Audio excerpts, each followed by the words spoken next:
Good morning. As we continue to look at Acts chapter 16, we're going to see a story in which I think stood out for me this morning.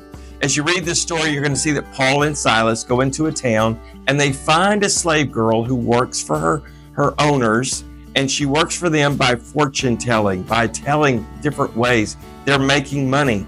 And Paul and Silas call the spirit out of her and she's healed. And then we see in verse 19, it says this: when the owners of the slave girl realized that their hope of making money was gone, they seized Paul and Silas and dragged them into the marketplace to face the authorities. You know, whenever people's money, whenever people's pocketbooks are affected, it has a big effect on us. Today, we live in a society in which we see all kinds of things that are happening which we know are against the Bible.